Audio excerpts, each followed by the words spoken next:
Hello, everyone. It's Sal, Stretford Post. How you doing? And welcome to another episode of the match preview. This time, it's between Manchester United and Manchester City in the crucial Manchester derby, guys, for many, many reasons, of course, guys. Obviously, Manchester City are fighting for the league. Manchester United are fighting to get into Europe. Now, guys, from this moment forward, from right now, we have to just concentrate on these next, 17 games? We have to concentrate on these 17 games, and we have to make these 17 games the best 17 games we've ever played, guys. That's what we have to do. Starting with Saturday's game against Man City, which is a crucial game, of course, in so many ways. It can determine Manchester United's future. Man United, I've said it at the beginning of the season, do need to get into European competition. They do need to get into that Champions League. And ultimately, it starts now, and it starts against Manchester City. It's all about winning the game. Forget about the personal differences. Forget about all the beef. It's all about Man United winning these next 17 games, because the only way we're going to progress is if we win football matches. And I'm looking at the next 17 games, and I'm thinking, how many of those games can we actually win?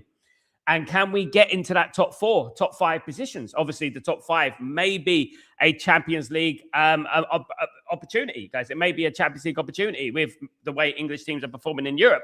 However, that's decreased slightly, but we're going to have to wait and see what happens, guys. But thank you, everyone, who's joined me. Guys, before I start, don't forget to smash a like on the video. Don't forget to subscribe. Don't forget to put your notifications on, all that jazz. If you guys could do that for me, they'd be absolutely fantastic. Well, thank you so much, guys. I really appreciate every single one of you.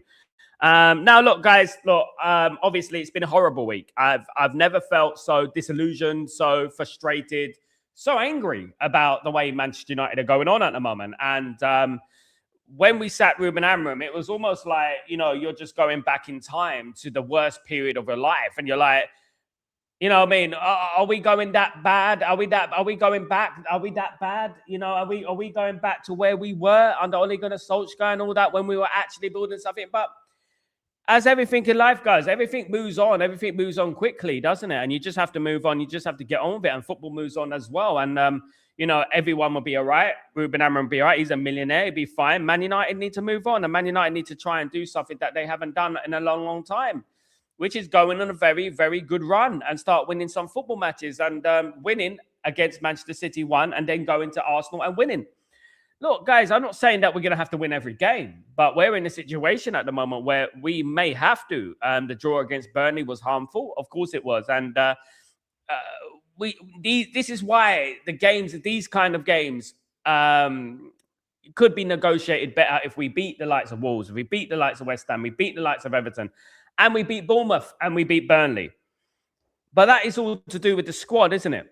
And I said that before the Aston Villa game. Before the Aston Villa game, I said, you know what? It's going to be difficult with the likes of Ahmad and Mazraoui missing the game. And I was very concerned about that. And lo and behold, it has come to fruition. And we have been saying this for a long time, guys. We've been saying about, the squad is not good enough. We were worried about the AFCON a long, long time ago, weren't we? We were worried about the AFCON. We knew what was going to happen. We knew the AFCON was coming around. And ultimately, it's cost us, hasn't it? The AFCON has cost us. And I love the AFCON, and I've enjoyed doing the watch-alongs for it. And, but it has cost us. But this is not down to the AFCON. This is down to the board. The board should have been prepared for this. They should have been prepared for this, these situations, because they obviously knew that the AFCON was going to be around the corner, on the horizon. Of course they were. And now we're in a predicament. Now we're going to all of a sudden have Arsenal and Man City and Tottenham coming around the corner, Aston Villa coming around the corner again. We're gonna have some tough games coming up. But guys, it's up to us. He who dares wins. Mountains are there to be climbed, as Ole Gunnar Solskjaer said. Of course, there are mountains that are there to be climbed, and nothing is in the realms of impossibility. Football, anything is possible, as we know, as we've experienced, especially as Man United fans. We've experienced quite a lot as Man United fans, haven't we? And nothing is in the realms of impossibility. Now, guys, Manchester City. Man City, of course, it goes way back. I remember when Man United lost 5-0 to Man City at the main road, the old main road. Was it 5-0, 5-1? I remember one of the biggest hammerings I've seen Man United get. And I never forget that, way back about 1989-90. And I never forget that time, and those sort of things are inbred in me. And then we take it to 1994 when we beat them 5-0. I think it was only Andrei Kanchelskis who scored a hat-trick. It was a fantastic win at Old Trafford. If those who remember, 1994, Cantona chested it down, buried it in the back of the net.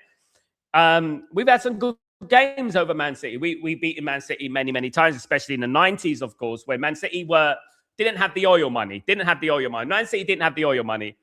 When they didn't have the oil money, Man United were just absolutely dominant against Manchester City. Yes, Man City had the odd win. Of course, I remember Sean Gota at Main Road doing us over. I remember it. I'm like, guys, I remember all these times. But ultimately, since Manchester City have been given money and given success, they have gone from strength to strength. And I'm not here to criticize Manchester City. Of course, I'm not. I'm not here to say Man City are this and Man City are that.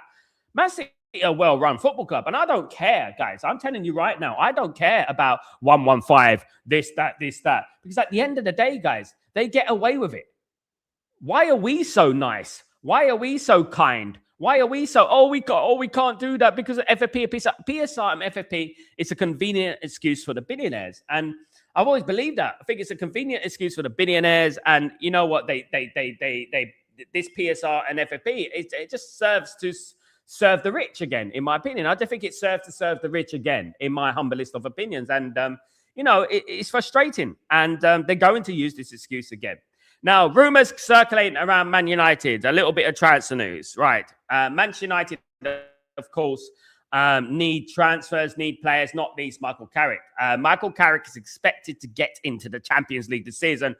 God forbid. I mean, at the end of the day, he's expected to be in the Champions League this season. That is ridiculous ambition from the board, considering you don't want to spend any money. However, apparently, we are ready to open our wallets and get our checkbook out. And that is to buy a winger. Who is this guy? You hear me scream, guys. I hear you scream. Who is this guy? Well, mentioned him a lot on the channel. His name is Yan Diomande. Now, Yan Diomande, of course, very, very talented player. He's a lot of money, though, guys. He's a lot of skrilla. He's valued at around 100 million euros, guys. Many journalists are reporting Manchester United are among top clubs monitoring Yan Diomande of RB Leipzig, according to a report. Diomande has no release clause in his contract, which runs until 2030. And RB Leipzig has sent an internal price tag of at least 100 million euros. Red Bull boss Oliver Mitzlaff told Sports Bild that only an offer that was immoral and no above market value could make the club consider a sale. The belief is that Yan Diomande prioritizes a move to Anfield, which is Liverpool. Of course, we heard a couple of weeks ago, but is not dismissed an approach from Manchester United, guys. So very, very interesting developments in regards to that. Yan Diomande quite obviously wants to come to Premier League. Look, I'm not going to hold him again. I'm not going to hold him accountable for these Liverpool talk and all that. Look, at the end of the day, he's a young lad.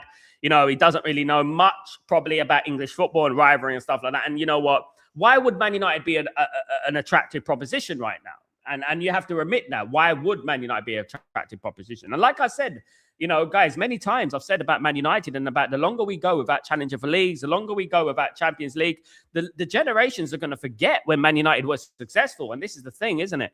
They're going to forget when Man United was successful. Well, there we go. Man United need to start becoming successful pretty soon. Otherwise, we're going to be a forgotten football club. Preston North End and things like that, if you know what I mean, guys. Absolutely. But it would be nice. Guys, it would be nice if Man United done something this transfer window, of course. But when I'm looking at the team and I'm looking at Man United right now, I look at our team and this is the team that I predict he will pick. I've got this feeling, guys, and I'm hearing Maguire will start this game. I'm not, guys, this is rumors. Maguire may start the game. Maguire may start ahead of Lenny Yoro. And so the team that I've gone from there, we've got Dalot as the right back. We got Shaw as a left back. We ain't got much choice. I would play Dorgu as a left back or right back, but this is a prediction. Maguire is going to be the right centre back with Martinez as a left-sided centre back. In the middle, this is where it gets interesting, guys, because obviously a lot of people are talking about where's Bruno going to play? Is Bruno going to play number 10? Who's going to be left out? Now, this is my theory. We are playing at Old Trafford. We will have 2 in the middle, and we will have 3 and a 1. And I believe that it will be Casemiro and Fernandes. That's what I think is going to be picked. I got this feeling it's going to be Casemiro and Fernandes, guys. That's what I believe. I believe it's going to happen. Then we're going to get Ahmed and Bremo and Cunha. Now, the reason I said I brought this in, because Ahmed, Cunha, and then Bremo. Now, these three players, let me tell you, I don't want to think about the recent form, but these three players have been consistent in the Premier League for a very long time, guys. All right, Ahmed has just broken into the team. Ahmed's just doing his thing. He's just broken into the team. But the likes of Cunha and then Bremo, guys, I said it at the beginning of the season. I said that this is a dangerous combination. 20 goals from Bremo last season, 15 goals from Cunha, and endless amounts of assists. And I'm thinking to myself, what is going on with these players? Why can they not perform for Man United? Well, here is your stage. Here is your mic. Go and perform. That is what it is all about, because now we got the Manchester derby, and no better place to start than now. Now. It's all about now. It's forget about the past and let's start doing the business. Sesko, I believe, will play up front, guys. That's what I think will happen in the game on Saturday. That's what I believe it will be. Of course, it will be something similar, probably. It might not be that, but, you know, it might be one player, two players off. But that's what I believe it will be, guys. I believe that was the team that it will be. When I'm going for predictions, I'm very conflicted. I've never bet that Man United or predicted that Man United are going to lose a game in my life. Okay, there you go. We'd be undefeated in 40 years if it was down to me, right? But what I would say, non-biased, of course, Man United will win the game by 3-1. Man United will win the game by 3-1. Remember that, guys. That is the score that I'm going for. Man United 3, Manchester City 1. That's what I'm going for. Big up everyone in the community. I'd love to hear your predictions and stuff like that. Big up everyone. Big up Yale. Best outcome of this meeting would be for them to sell the club. Maybe the Glazers would get the cheer if they did. Get a cheer. The Glazers get a cheer. Maybe the Glazers sell the club. Mate, Yale, listen, nobody's cheering the Glazers. Nobody's cheering the Glazers. I don't know. Yale, you come out of it. I mean, a cheer. You know what a cheer means? Celebrating somebody. No, they will not get a cheer. You know, they would not get a cheer. The Glazers will not get anything from us. They've destroyed this football club.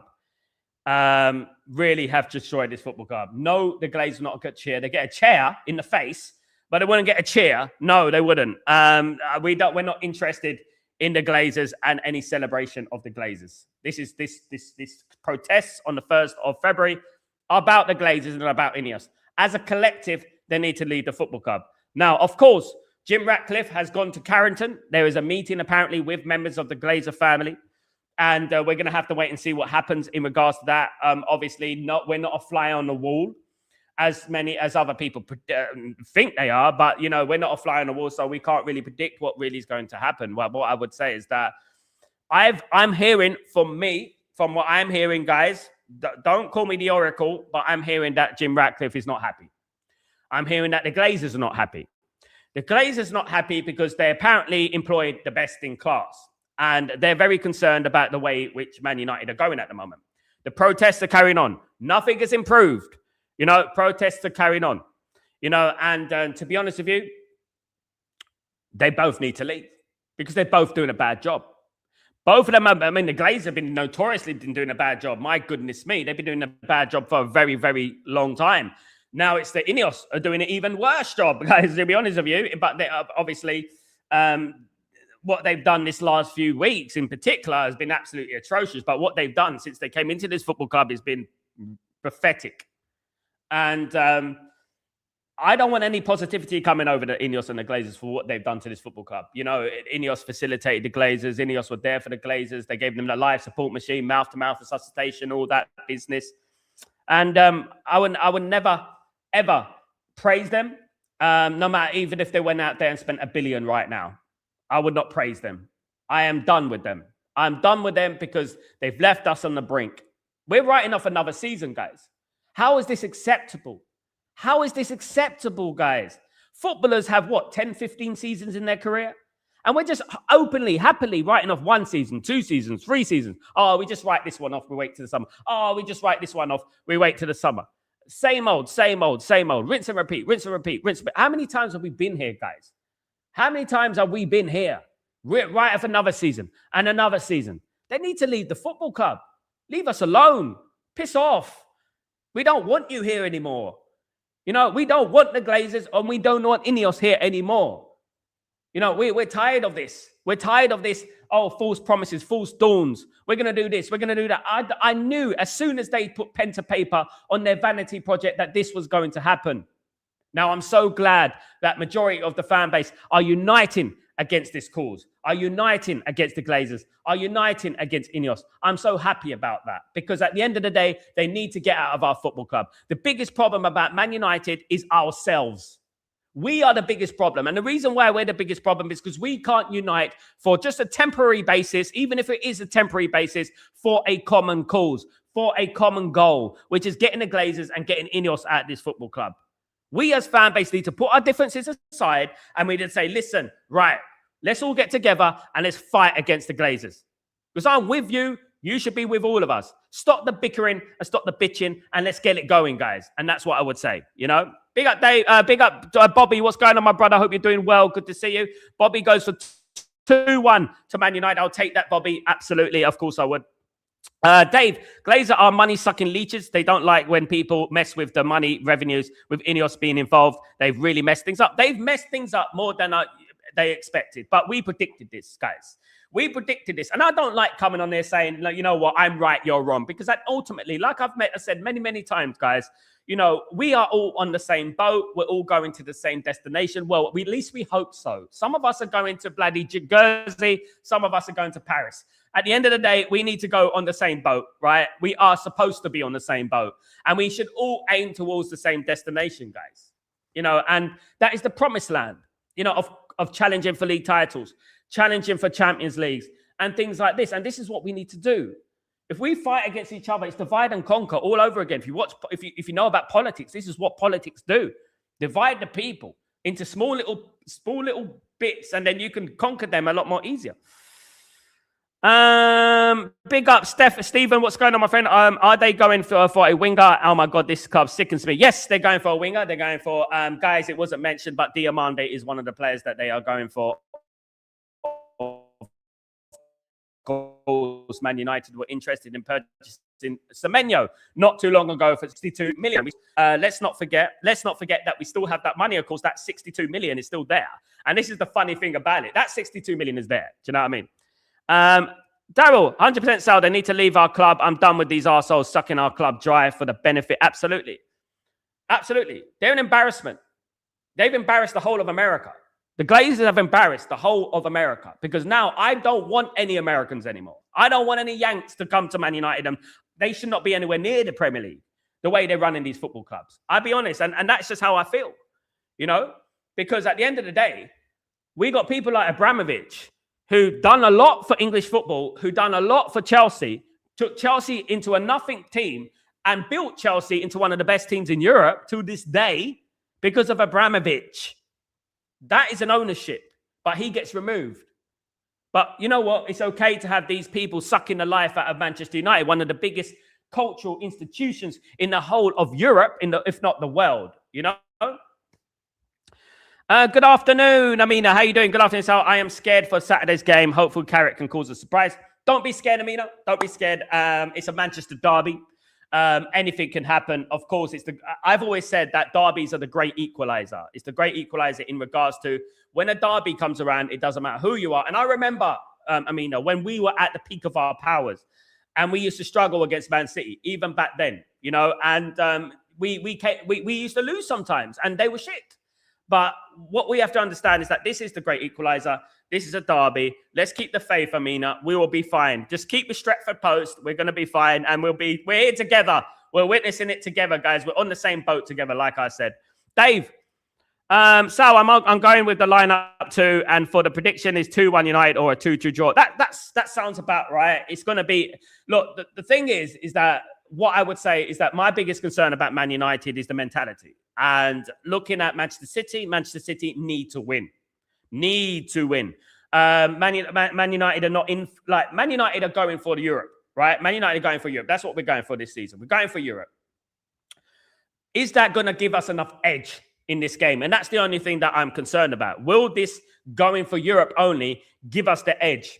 And that's what I would say about that, because Man City are going for the league, so they're going to be going full throttle for this game. The one thing about it is that Man City do have injuries. They have players out in defense and stuff like that.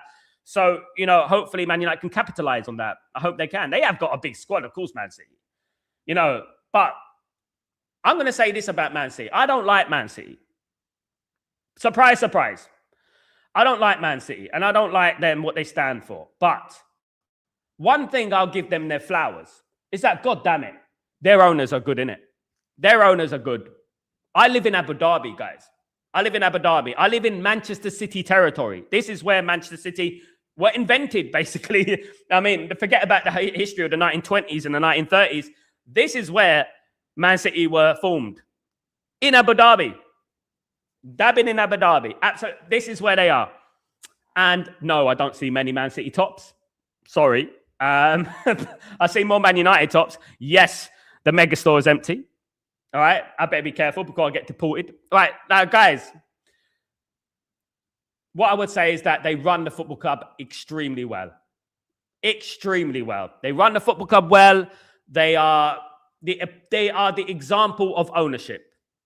Us against the world, we don't care. We do it our way. We're going to do it so we win. And it's all about winning. You're 6th place. I need a couple of players. Here's 200 million to spend. Guys, you know what? I would urge you to go sometime today, go onto Google and look at January signings for Man City and look at January signings in the last 10 years for Manchester United. Go and look at it. It's going to make you sick. It's going to make you sick. It's going to make you nauseous. You're going to be like, what the hell? Daryl, don't he want Liverpool, though, Sal? Yes, he did. He said he wanted Liverpool. But that's not a gospel. He did also say that he wants to go to the Premier League. Now, guys, look, I'm not stupid. And this community is not stupid. We know about Ineos. We know about the Glazers. We know about Spin. We know, at the moment, it's more like, yeah, when I see it, I believe it. Now, there is rumors that they want to open their checkbook and they want to get Diamande. Now, there was obviously a winger. He's a winger. He's a versatile winger. He can play attacking midfield and stuff like that. But I just don't think we need that type of player anyway. I'm surprised and confused and baffled why Man United not going for a midfielder. I don't understand this. Why do we not go for midfielders? What is going on? Why do we only go for attackers? I'm so confused by this. It's ridiculous. You know what I mean? Big up Daryl, my legend. Big up Sal. This so-called meeting is just a way to try and shut us up and make us, if they are trying to fix things, but at least Amram's sacking exposed how incompetent they are. We already knew, LT, how incompetent they are. I mean, when they're sacking various thousands of amounts of staff and you know what, employed Ashwood and then sacked Ashwood. They spent ages trying to pursue Ashwood, by the way, and then they sacked Ashwood. They gave Erik ten Hag a new contract. They sacked Erik ten Hag after spending 200 million on him, for goodness sake. Could have made us all rich, and they're already incompetent. I knew they were incompetent when they took the vanity project of 27%. Only a desperado would do that. Now, many people come at me and say, but Sal, you know what? Qatar didn't have the money and they didn't have this. They had the money, but they're not stupid. They're not going to go and buy a football club for 27% ownership whilst the Glazers are still there. Now, the reason Qatar, right, didn't buy the football club, you look at Jim Ratcliffe, what he done, the deal that he done with the Glazers. He offered to pay for the regeneration of the training ground. He offered to pay for it. He basically bent down backwards for it and made an offer the Glazers could not refuse, because the Glazers did not want to leave Manchester United, but they had to, because they had no one to do the regeneration project. They had no one to rebuild the squad. They had depth up to their eyeball. They were looking for a full sale, guys. But Jim Ratcliffe, with his mouth-to-mouth resuscitation and his life support machine, came in and gave him an offer only an absolute clown would offer. And why did he offer this? Because of the regeneration project.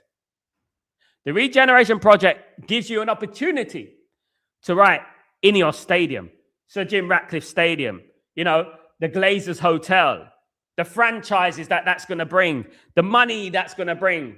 Now, they look at Jim Ratcliffe and they look at Jim Mountford this much, which is going to equate to 10 billion potentially in the next 10 years, something around that number. And then they're looking at the regeneration project, which the Glazers will be involved in. So they're looking at more ka-ching.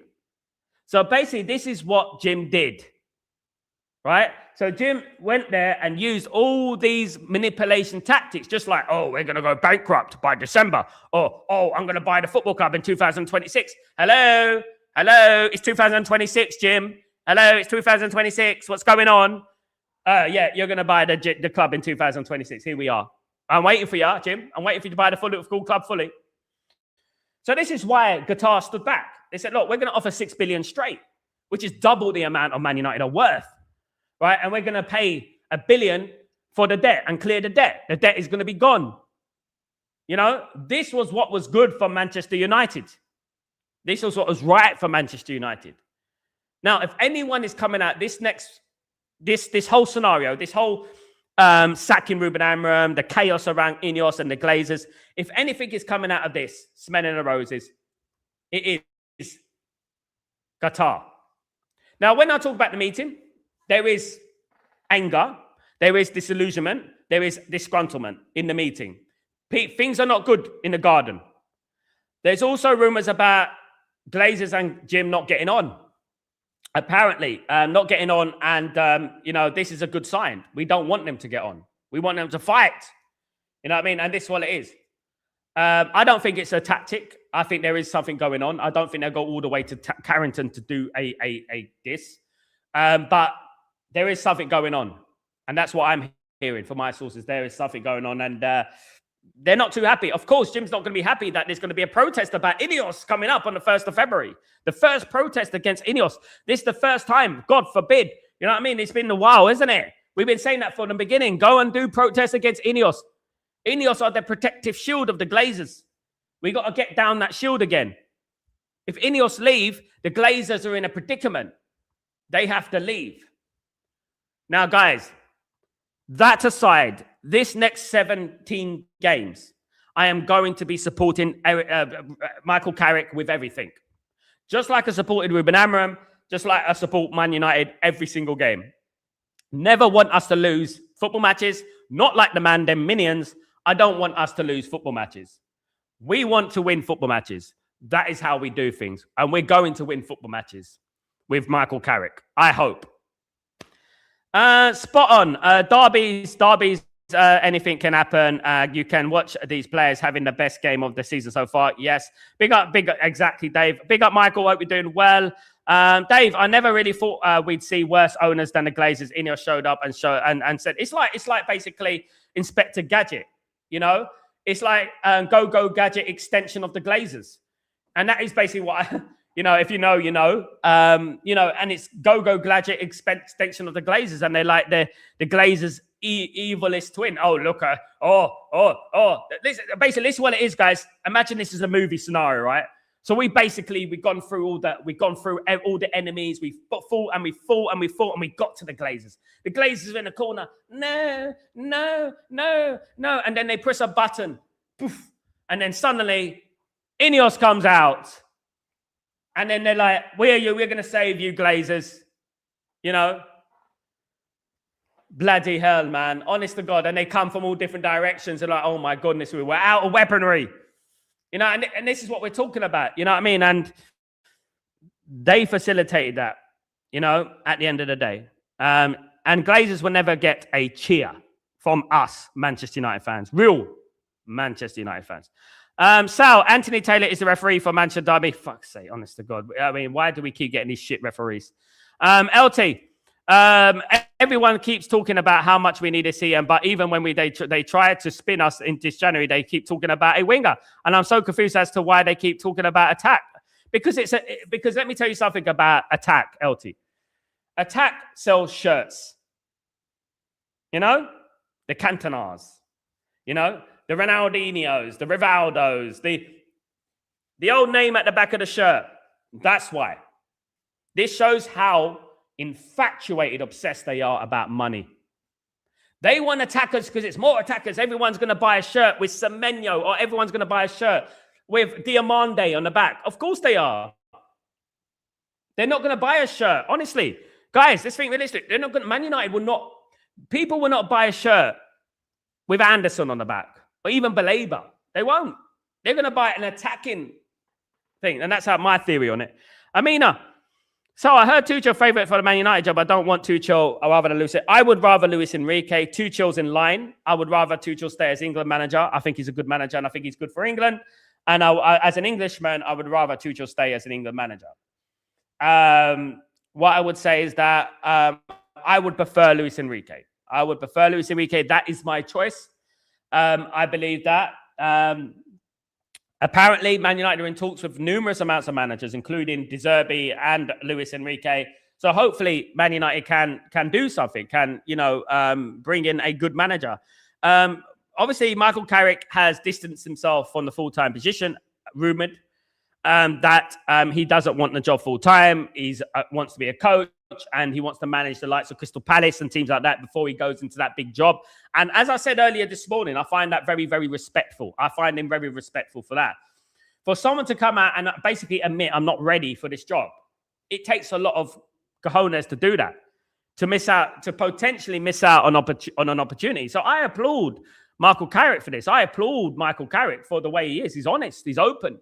And many managers, including Ole Gunnar Solskjaer, with all due respect to Ole, the legend, right, with all due respect to him, he was desperate to take it. I want to take it, even though he fouled last time. He did foul last time. He didn't foul one. Look, guys, let me just say something. I know that a lot of people say, well, look at the results. I know he did well at the beginning. But, guys, this thing here with Ole Solskjaer, right, it created a lot of division in the fan base. It really did. Because when Ole Gunnar Solskjaer came in as a legend of Manchester United, of course, what he did in 1999 was as unmatched, right? And in that season in general. What he's done at Man United is unmatched. And for Man United fans to turn against him as a manager, it was always going to be us against them. It's always going to be, oh, you're turning against a legend, you fraud, you're a fake fan. It's always going to be arguments within the fan base because of that. And this is, again, a divide and conquer manipulation tactic from the Glazers at the time. Because bringing in Ole Gunnar Solskjaer is a masterstroke, because at the end of the day, he's such a legend at Manchester United that, if you turn against him, if he's not getting the results, even if he loses 5-0 at home to Tottenham, 6-1 at home to Tottenham, 5-0 at home to Liverpool and all that, people are going to say, you can't turn on Ole Gunnar Solskjaer. And that was what it is, So I'm glad that Carrick has got the job. Carrick seems more of a level head. Carrick seems like he doesn't sugarcoat things. He doesn't bullshit. The only thing is what we will say about an interim manager is that none of them are going to turn against the Glazers. They're going to be very, very Glazer-nomic, guys. It's going to be very, very Glazer-nomic kind of thing. What I would say. Bigger Amina, bigger LB, what's going on? Hey, mate, can't see us winning, but weirder things can happen. It's, what I would say, LB, it's a derby, and anything can happen in the derby. As I said, the great equalizer is the derbies, isn't it? I hope we win, and I beg we win. Please let us win.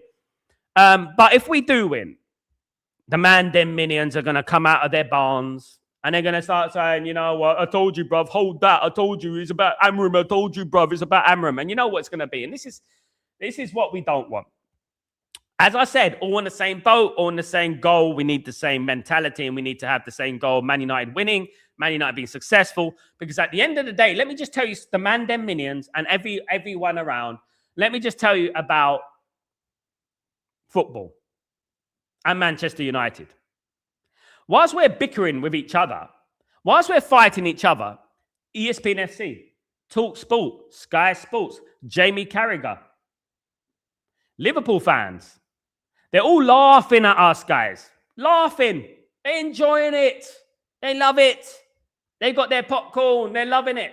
Remember, guys, we got to unite for a common goal. The goal against the Glazers, the goal against Ineos. That's what we got to unite against. Because they're the problem at the football club. Not the fans. They are. Unfortunately, there are some fans that claim to be Man United with big platforms are not Man United fans. 100%. And we have to just ignore them. We have to ignore them. all right? Because they're not United fans and they don't have the best interest of United at heart. Bobby, Jim the dirty rat. Dirty rat, absolutely. Albie, imagine if Jim did tell all interviews slagging off the Glazers. I mean, wouldn't that be lovely? He'll get a lot of respect from a lot of people, that's for sure. A lot more respect than he's currently getting. But he won't do that. He's a businessman. He won't jeopardize any anything that can, harm his income. Let me tell you something about billionaires, right? Billionaires don't necessarily like billionaires, but billionaires will pretend they like them. When I used to work in the music industry, I used to go to lots of events. We used to go to these events to meet people, to meet DJs, to meet other musicians and things like that, right? Networking, they call it, right? And I used to go to all these things. And I may not like an artist. I may not like that DJ. I may not like that producer or that agent or that thing, right? But I will pretend. I pretend. Because at the end of the day, he may know that person, he may know that person, and he may know that person, which could obviously, they call it blackballing yourself. If you go in there and you fall out with that DJ who knows that DJ Radio 1, who knows that DJ on Kiss, who knows that DJ. And this is basically what happens in football as well. Now, when I was growing up, doing music, 20 years, I used to go to various parties with footballers and musicians. I met many, many agents. This is why I've got this platform, and this is why I know a few agents to this day. I'm not a blagger, right? And this is what I'm talking about. I used to go to parties, and I used to be the agent of certain players. I met Yaya Toure. I met his agent. I met people like, you know what I mean? And I networked for 20 years in football and music. So I got to know a lot of people. And I was obviously known after that. And whether it was Man City agent, an agent for a Man City player, a conflict of interest towards that player or this and that, they always got on. Despite the rivalries. They always got on because everyone, they say building bridges. Don't burn bridges, build bridges. And unfortunately, unless it's bums like some of the content creators are, you know what I mean? Don't burn bridges with people. Try not to burn bridges with people unless they burn them with you. It's another story. You can't do nothing about that. But don't burn bridges with people. And that is why Jim Ratcliffe will not slag off the Glazers. And because in the future, you never know when they might meet again. And they might have a different business plan. Michael, how about another Ancelotti as manager, United full-time man? I would love Carlo Ancelotti as manager, Michael. I would love that. I would love Carlo Ancelotti. I think Carlo Ancelotti is a phenomenal manager. I think if there's anyone that can compare with Alex Ferguson, it's Carlo Ancelotti. Look at his record. It speaks for itself. He's an absolute phenomenal manager. And I would love Carlo Ancelotti as manager. But will Carlo Ancelotti want to manage Manchester United? Well, he's managing Brazil at the moment. He's 67 or 66, 67. Will he come into Man United at this time in his career?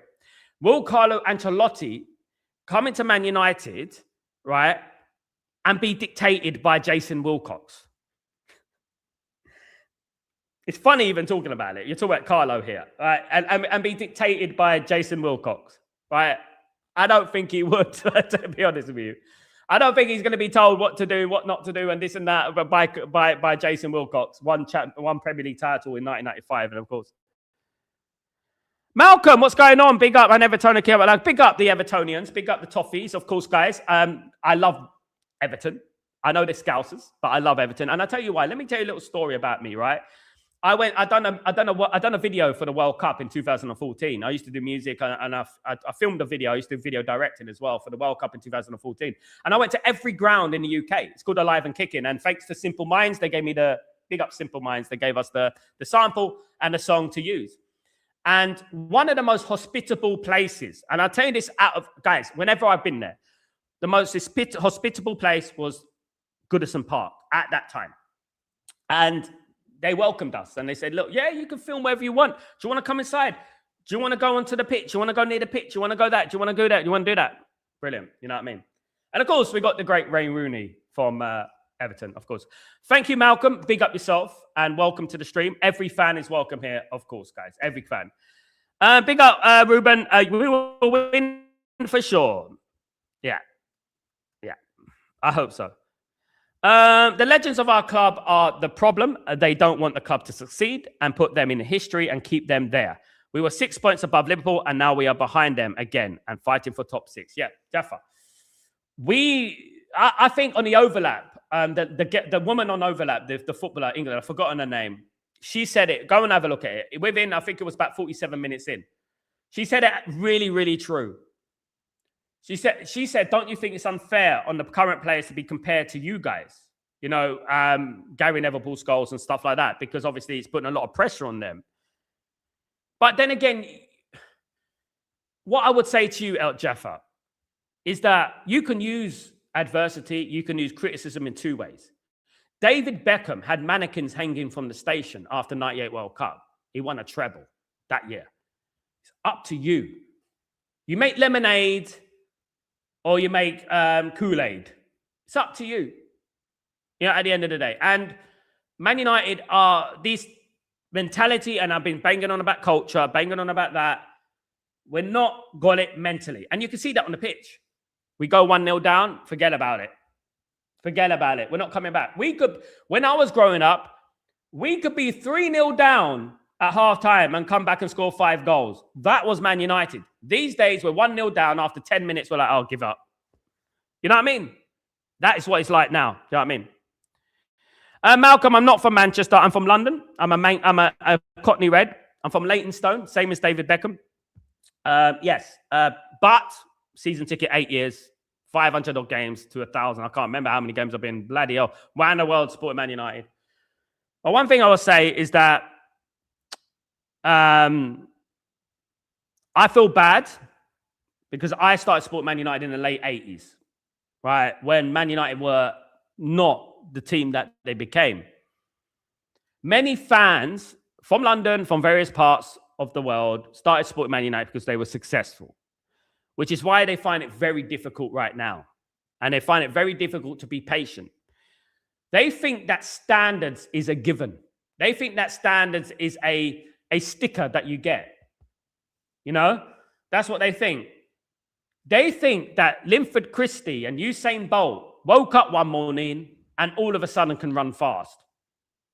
They think that you go to the gym and you go for one session and you got a six-pack and you look like Arnold Schwarzenegger. Many people talk about standards, but they don't know how to get to standards. I do. And we had something going on, but we cut that off from the source now. Right? And we reap what we sow. We make our bed and we lay in it. You know? Very, very interesting times for Man United and Man United fans. Very, very confusing times, annoying times, disillusionment, angry, fed up, deja vu, same old, same old. You know, and this is how we're feeling at Man. A lot of the Man United fans are feeling like this. I'm feeling like this, and a lot of them are feeling like this. Of course they are. You know, they have no reason not to feel like that. Damn, almost got myself injured by watching a play. I was scrubbing it and it exploded. Anyway, I hope you're doing well. Bloody hell. How did that happen? How the hell did that happen? Cash, yes. It's something I've already said. Stating the obvious, Cash, yes. And even if we get a winger, I know, mate. I've already explained it to you on the show. Big up, Cash. Marky, afternoon, Sal, and the community. How are you doing, my friend? Good to see you, Marky. Marky, I'm very well. Thank you so much. Big up yourself. You know, big up yourself. Thank you. Very polite, Marky Mark. Very polite. Thank you so much. You're a legend, mate. Big up. Can we agree with you? The players' performance against City will show the fans how they will perform for the rest of the season. Performing against City, matter, win or lose, doesn't matter now. It matters. We got 17 games, Jaffa. And these 17 games, each one of those games, we have to treat like a final. We got a chance, guys. We can either be down and give up, or we can say, these 17 games, we're going to go for it, and we're going to try it, and you know what? Qualify for Europe, qualify for the Champions League, these 17 games. You know? Let's hope. Let's hope. If we lose against City, if we lose against Arsenal, it's going to, all that good feeling, all the vibes and that around Carrick and that are just going to disappear like that. It's a very difficult start for him. I appreciate that. And I appreciate Michael Carrick walking in the team, because he knows we're playing Man City and he knows we're playing Arsenal next. And he knows it's going to be a completely very difficult games. Of course it is. But another thing that people conveniently forgot about Man United this season. The opening 10 games of Man United season, we played 4 of the top 4 last season. By the end of this month, we would have played Man City twice and Arsenal twice. Already it's January. You know? And I think people forget about the difficulties that we faced. You know, and it just baffles me. Now, guys, anything can happen. You know, anything can happen, of course, in regards to derbies. But that could be on both ways, right? That could be on a big loss. That could be on a win. It could be anything. You know what I mean? We just hope it's positive for Manchester United. We really do need the positivity, guys. We really do need it. We need some positivity surrounding Man United at the moment. We really do, guys, because, you know, whilst we're still in this repetitive cycle of negativity, it's not going to help anyone. We're going to fall out. We're going to have arguments. Things are going to happen, and this and this and this and this, isn't it? You know, so we need to get out of this repetitive cycle, and we need to start winning some football matches and qualify for the Champions League. Ignore the outside noise. It's all about Manchester United at the end of the day. And it's not about me. It's not about him. It's not about him. It's not about her. It's about me. It's about Manchester United. Me supporting Manchester United. Dark Wolf, what's going on? Mixology, hope you're doing well. Then he shouldn't choose Mainu in the midfield. City will walk over us with that Mainu and Casemiro in the midfield. I don't think I picked Mainu in my midfield, Dark Wolf Mixology. I picked Casemiro and Fernandes in there. I get ya. I don't think Mainu has proven himself in regards to starting for Manchester United at the moment. I don't think he has. I think everything that has surrounded Mainu at the moment is bad.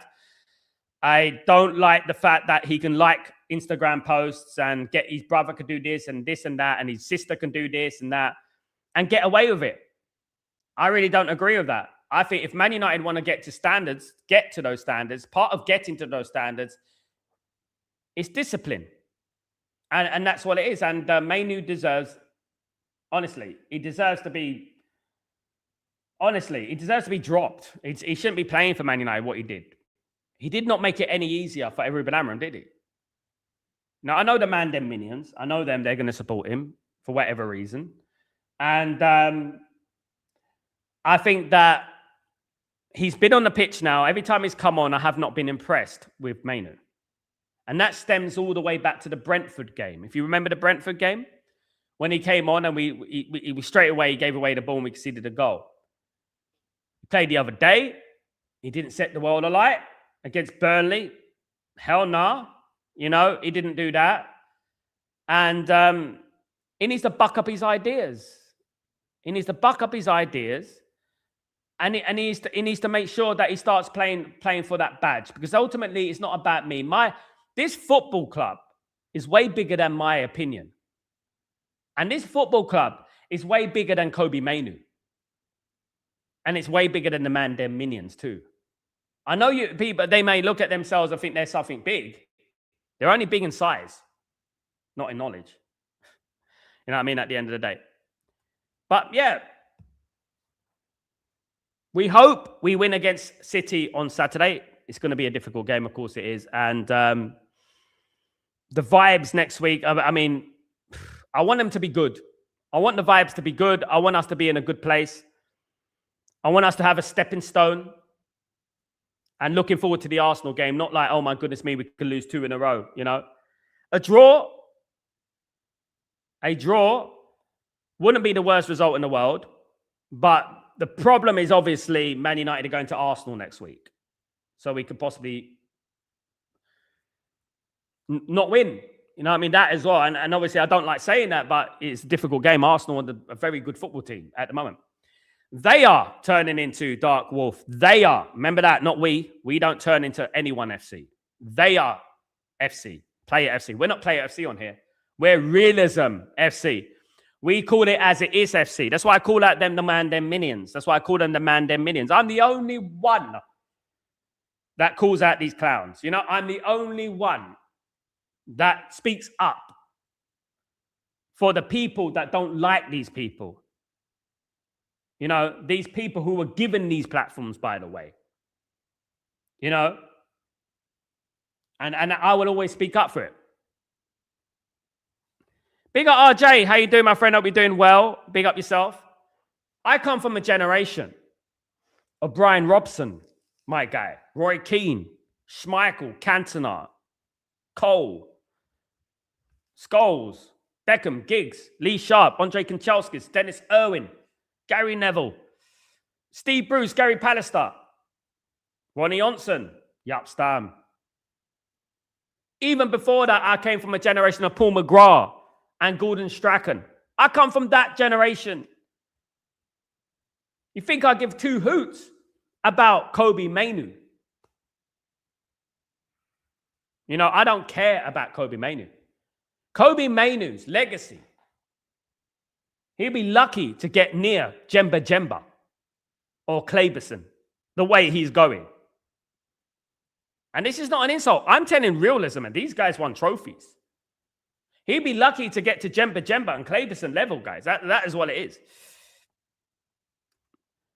I know, Sal, I meant it as a fan base. We are turning. I agree, Doc. I know what you mean, Mixology. I know what you mean. And I'm just giving my opinion on it in regards to those people, the man, them minions, which I was explaining. This is the problem with Manchester United, is that there's a couple of things. There's the player FC, there's the platform FC, and then the platform FC are the people that only care about their platforms and not about the football club. So basically, they go with the popular narrative. They won't go with what their mind is. And then there's the people who got ego and narcissists that it's only right if it goes with their opinion. They won't change their opinion. They won't twist their opinion. They'll keep the same opinion, even if facts and evidence supplied to them says they should change their opinion. So they're basically supporting themselves and their opinion rather than the football club. Yole, Carrot will not be blind. If Mainoo outperforms others, then he plays. If he does not, he will sit on a bench. It's all up to Mainoo to get that spot. He's got to apologize first to the fan base. I would like that to happen. I see these channels who say that they should build around Mainoo. I'm not sure why these guys have been drinking. Why should we build around Mainoo? Why? We should build around Harry Maguire because he's done more than Mainoo. What are these guys on about? You know what I mean? Look, you know what I mean? Look, there's many people within this fan base, they support the football club in certain sections because of sinister reasons. They don't support the football club because of the history of the football club. And that is evident when the likes of Sir Bobby Charlton or Dennis Law passed away. They didn't even mention them on their channels. I think people should analyze this. They didn't even mention Sir Bobby Charlton, Dennis Law on their channels when they passed away. Scroll back. They didn't do it. You know, Man United fans, apparently. You know, I'm just a Cockney Red according to many people. You know? It's ridiculous. I take Claberson over Mainoo. I take Jemba Jemba over Mainoo. I take Quinton Fortune over Mainoo. I would. These guys proved something. They did something in a Man United jersey. Mainoo's living off that goal in the FA Cup final, the tap-in, which was made brilliantly by Bruno. He's living off that. But at the end of the day, you can't live off one moment. You know, you can't live off that. You know, you've done very well in your first season, but now is the time. Now is the time to start performing for the football club. Now is the time to start showing us what you're all about because we believed in you. And I'm telling you right now, I am absolutely feel so betrayed by Kobe Mainoo, by what he has been acting like this last few weeks and months. I've been betrayed by him. Because last season, there were rumors about Kobe Mainoo. There were rumors about his contract debacle. He wanted 200,000. And I was here defending Kobe Mainoo. saying that this is a seed planted in by the media, by the Glazers, by Ineos to try and get him out of the football club because he's full profit and this and that. And that's what I was saying last season. Backing him. He's let me down this season, guys. He really has. And I'm disappointed by it. Of course I'm disappointed, angry by it, you know. I think Manu is going to be one season wonder. You know, one thing about life, about everything, about Manchester United in the past, and I don't like bringing up the past, but we can take a lot of good things from the past because of who we are. A lot of people wouldn't be here if we didn't have our past. Let's talk about things on a level which relates to today. What relates to today? Effort, ambition, never say die, never giving in, always striving to improve. Eric Cantona, David Beckham, Ryan Giggs, after training, voluntarily, without even saying anything, would stay after training. Beckham would be practicing his free kicks. Giggs would be practicing his crossing.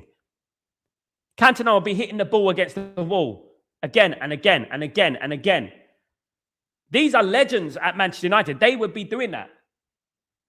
These guys are like, oh, it's training this morning. Go for training, go with the motions, then leave. Oh, I don't want to go home in the dark. You know what I mean? And this is the kind of things that we're dealing with this team. And it's the culture of Man United at the moment. You know, this is what we've been for so long. And it's disgraceful, you know. We need to get back to basics. We need to get back to football is everything. Because my feeling is, for these guys, football is not everything for them. Football's not everything for them. For these guys, football is like third choice, fifth choice. You know, it's not the be all and end all for them. They're rich already, and they don't really need to try. You know, many of us will play for Man United for free, won't we? We'll play for Man United for free. But these guys, they got their signing on bonus, signed their contract, they're rich enough and stuff like that. Look, this is why I said, if Man United signed Conor Gallagher, I wouldn't be up in arms saying, oh my goodness me, that's terrible, blah, blah, blah. Because he's better than Manu. He'll put in an effort. He'll put in an effort. He'll fight, at least. And that's all you can ask for. You know what I mean? At the end of the day. Dark Wolfie, Mixology. Give me two good midfielders from the championship. Those will hit the ground running. They will work, prove that they belong in the Prem. Now, guys, speaking of that, Dark Wolf, I want to speak briefly about a player that has been mentioned on this show before. His name's Hayden Hackney. Hayden Hackney. Not Hayden Heaven, Hayden Hackney. And according to various reports, Hayden Hackney has attracted significant Premier League interest from Manchester United, who are prominent suitors monitoring the situation. Michael Carrick, who has worked closely with Hackney and continues to be a huge admirer of him, is keen on a reunion at Manchester United.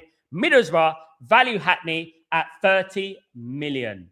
Very interesting, guys. Michael Carrick, Hayden Hackney reunion. 30 million. Could this happen? Could this happen?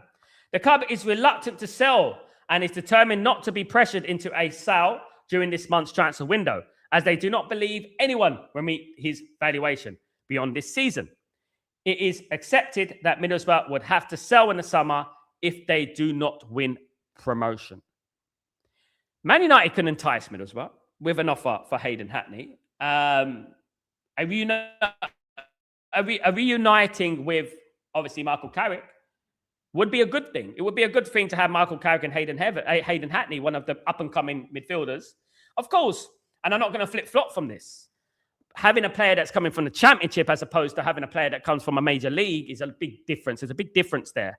So when you bring in a player from the Championship, it's very difficult to bring them into the Premier League and expect them to all guns blazing and do well and stuff like that. It's very difficult to do that. It would represent a risk, but it wouldn't. At the end of the day, he might come in and he might set the world alight. He might be absolutely fantastic. What a revolutionary signing. It could be that. It's not all about signing your Belabers and your Whartons and your Andersons and things like that. Of course it's not. You can bring through players, although it does represent more of a risk because they play in the Championship as opposed to playing in the Premier League or anywhere in La Liga or Serie A or anything like that. You have to look at things very, very objectively. Hayden Hackney, 30 million. It's a lot. It's a lot for a championship player. I'll be honest, guys. It's a lot for a championship player. I think it would represent a risk for Man United, especially the fact that we do need players. But Hayden Hackney is obviously only 23 years of age. It's a central defensive midfielder. Now, what's the difference between that? A defensive midfielder, I wouldn't say it's easier, but it's a specialist position that doesn't require as much technical ability. Roy Keane had amazing technical ability. Let me just say that, you know. You have to be a tenacious. You have to be a runner. You have to be energetic, fit, being able to dive into challenges, timing, tracking back.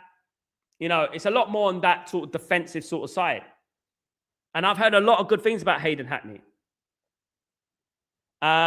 During the summer, Hayden Hackney was high on Man United's list. United were looking for a young midfielder.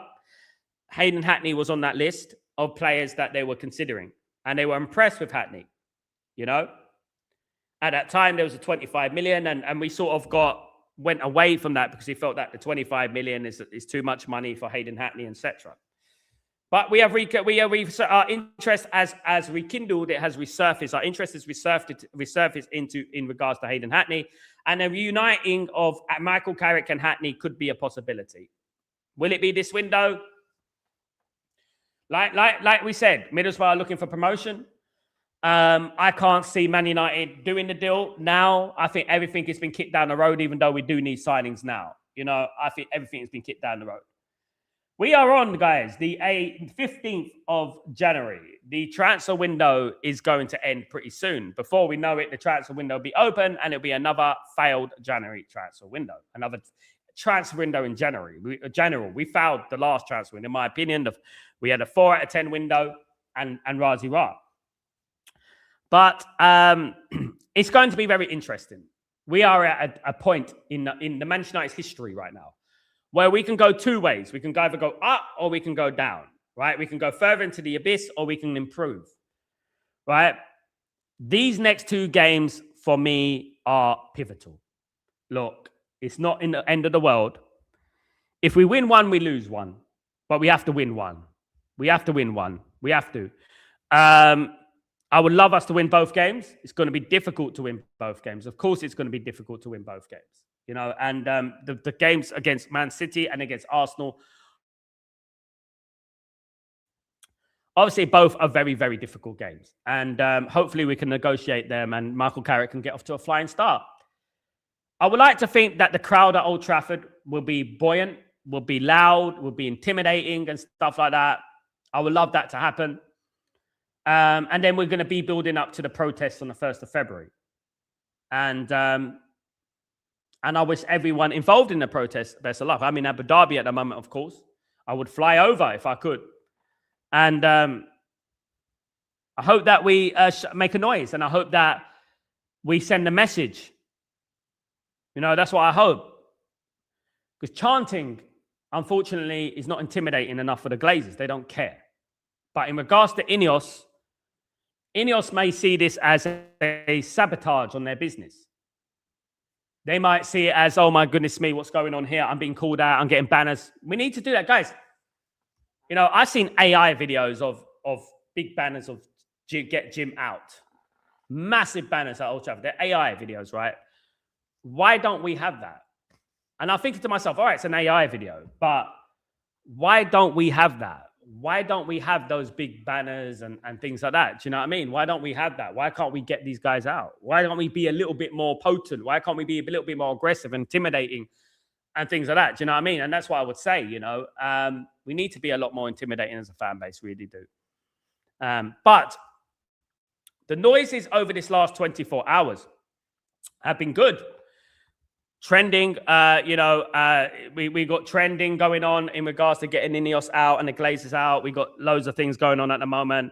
Letters to mayor. I wrote a letter to the mayor. That's done very well, of course. You know, we just have to keep pushing and be united in the goal.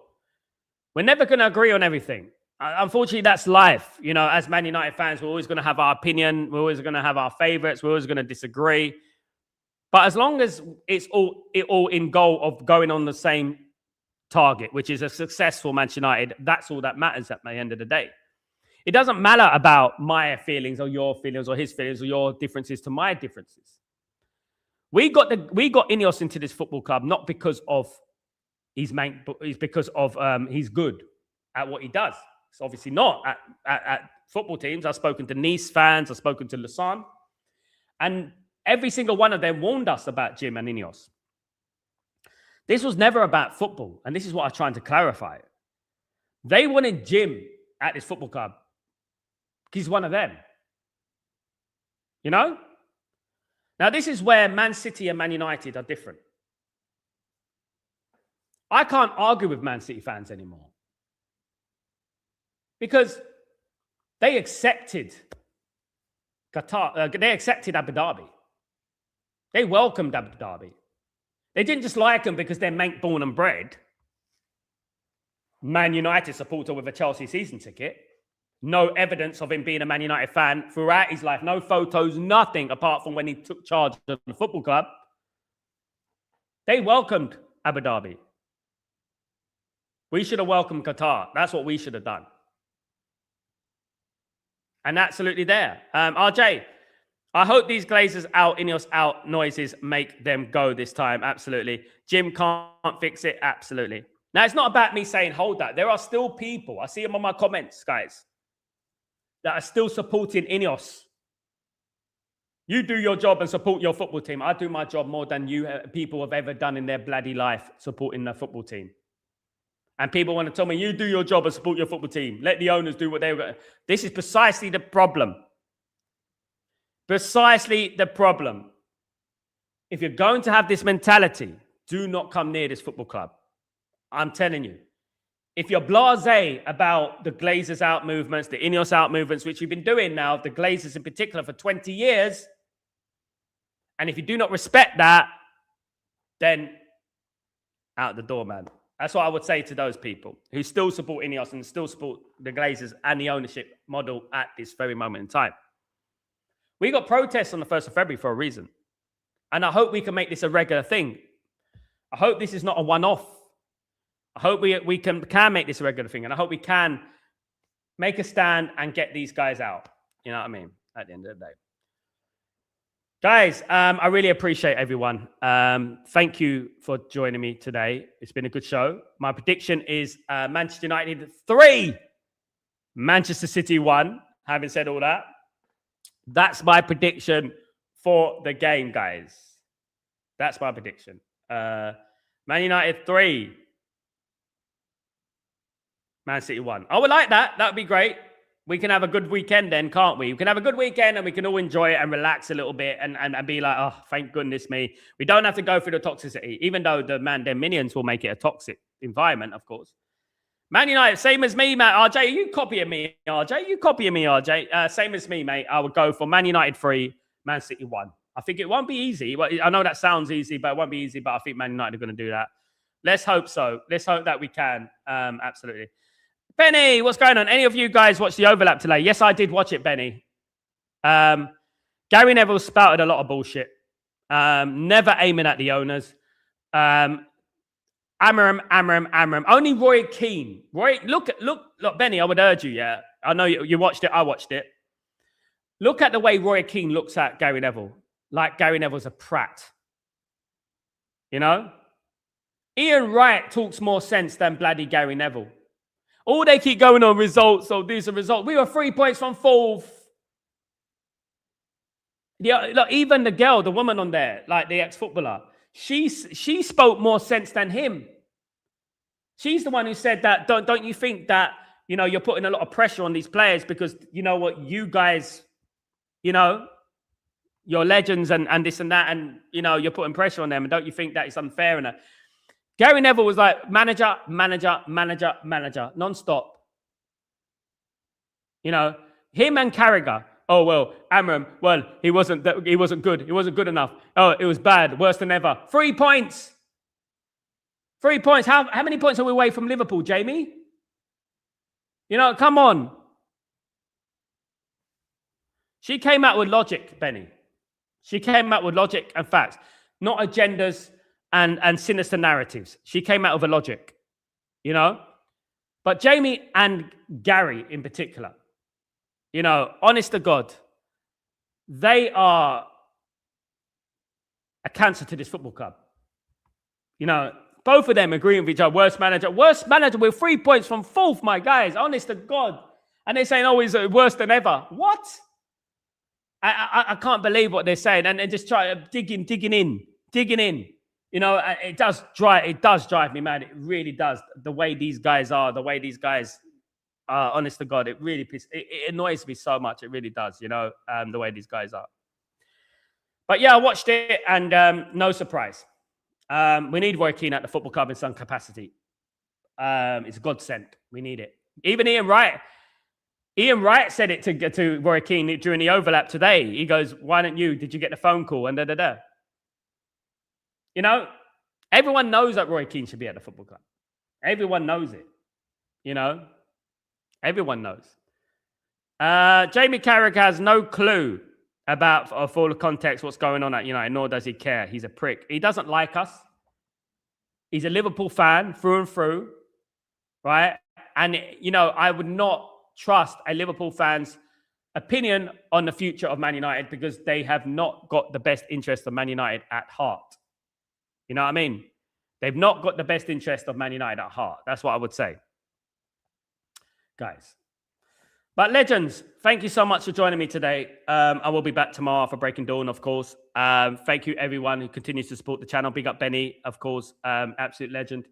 Guys, don't forget to smash a like, guys. Please don't forget to smash a like if you guys could do that for me. And I shall see you tomorrow for Breaking Dawn, early in the morning, Breaking Dawn in. And have a great evening, night, morning, wherever you are in the world. I'm Sal Warner. This is Chatterbox. And I'll see you tomorrow. Have a good one. Cheers.